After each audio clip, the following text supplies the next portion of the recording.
See, when we use the word peak, naturally you want to go mountain climbing, that means you want to do something others cannot do.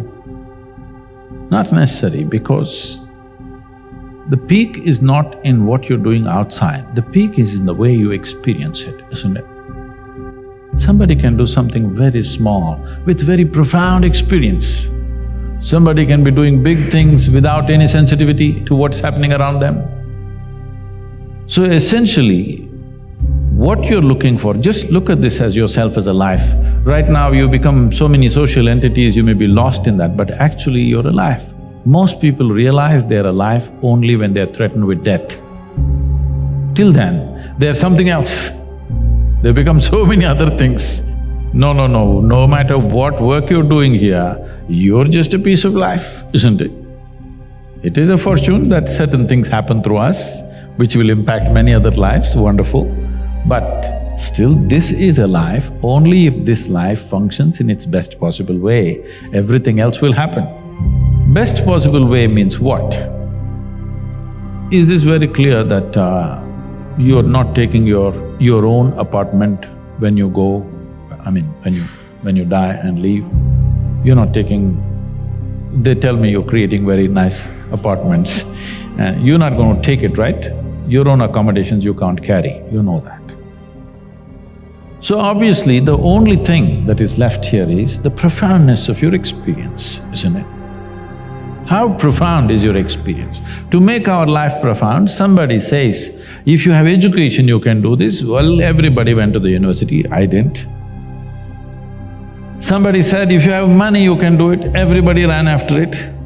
Somebody said, if you can get married it'll happen, everybody got married. Somebody said, if you have children then it'll happen, everybody did that. Somebody said, this is not it, you must get power in the world. So people ran after that. Essentially, what should happen inside you're trying to cause from outside. What should actually happen within you, you're trying to cause it from outside. Yes, it is possible, sometimes it can be stimulated from outside, but it has to happen within you. All human experience comes from within you, is that so? Your joy and misery, pain and pleasure, anything and anything, agony and ecstasy can only happen from within you. The question is only, your joy, your peace, your love, your ecstasy, is it on push start or is it on self-start? I'm talking about upgrading technologies. There was a time in 1950s or 1950s, if you bought a car, you needed two people to help you in the morning because it's a push start. If you got one in early 60s, it's a crank start, you need one person to help. Today all our cars are self-start, right? Technological upgradation. Things which are most vital to you, the profoundness of your experience, the pleasantness of your experience here. But right now it's all on push start. If you have to be happy, how many people we have to fix in this world? If you if you have to be peaceful, we have to fix the entire world.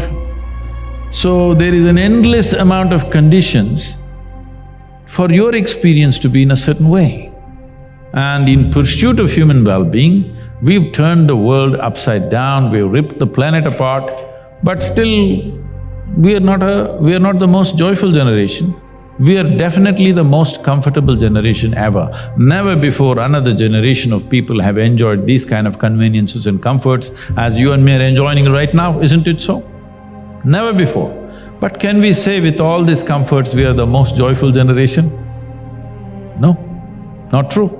I'm not saying we're more miserable, but definitely we are not the most joyful. Are we peaceful? No. Are we loving? No. So our experience of life is still like how the caveman's experience was. Same anxiety, that guy was worried, where's my food? You're worried, where is my next apartment? Endlessly, you think it's different, it's not different. It's rudimentary, isn't it? Hello?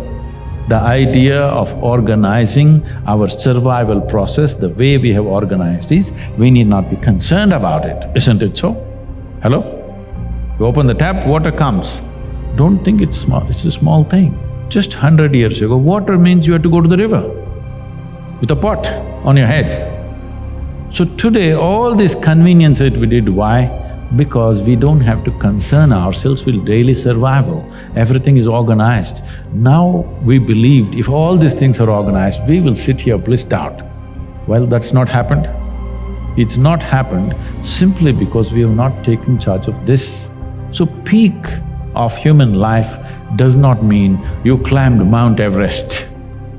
I have gone up Everest, you know that? Oh, you didn't know. Somebody went up there and took a photograph with my picture in his hand. So I believe I've been there. It's much safer. It's much safer. More sensible too. Because this guy who went there, took a picture with my picture in his hands, came down and said, Sadhguru, of 12 people that we started out, only 2 of us made it to the top. And I took the picture and I came down. We were there just about 40 seconds, right on the top. Because winds were picking up speed, we had to come down. Only 40 seconds I looked around and I couldn't see a thing. And I came down. Now I'm wondering, why did I do it? Because you wanted to know the peak of suffering.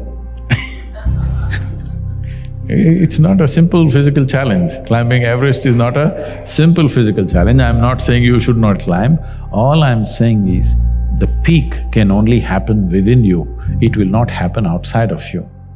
So, if the peak and the valley and the very bottom can only happen within you, people can sit in a palace and be depressed, like they're at the pit of their life, isn't it so? Hello? So similarly, if that is possible, you can sit on the street and be on the peak.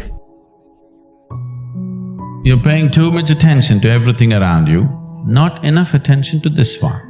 But the quality of your life is essentially determined by how you carry this one.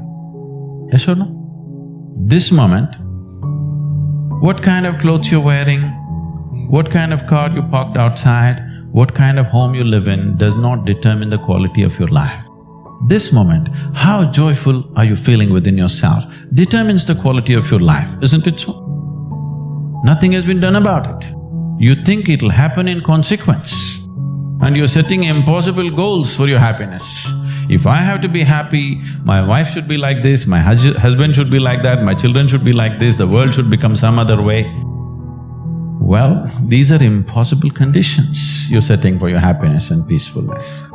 Now that you have compromised yourself to peace, why I'm saying compromise yourself to peace is because a lot of people have given up aspirations for being ecstatic or blissful. If I'm just peaceful, it's enough. Even the so-called spiritual leaders are going about and saying peace is the highest goal in your life. Peace is not the highest goal in your life. If you want to enjoy your lunch today, you must be peaceful. Yes or no? If you're not even peaceful, there is nothing in your life that you can do in a worthwhile way. To be peaceful essentially means this, that you're not messing your mind. To be peaceful means that your system is at ease. You know how to conduct your mind, you know how to conduct your emotions, your body and your energies. You are peaceful. It is not a rocket technology. It is the most basic thing. You have a dog at home, you give him his food, he sits peacefully. Maybe not ecstatic, but peacefully. Many times they're ecstatic also. Yes?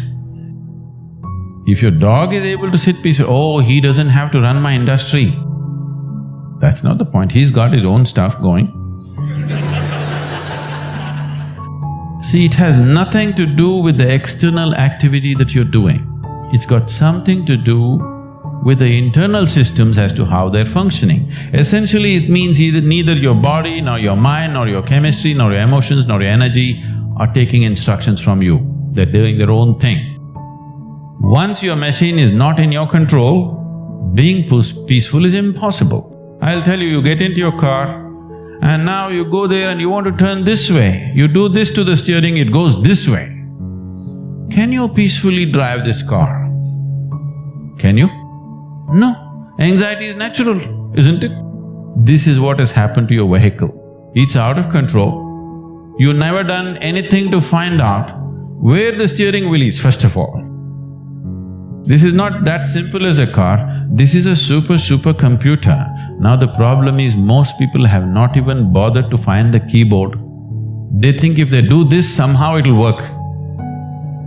When you're given such a highly sophisticated machine, if you do not conduct it properly, it will cause many problems to you.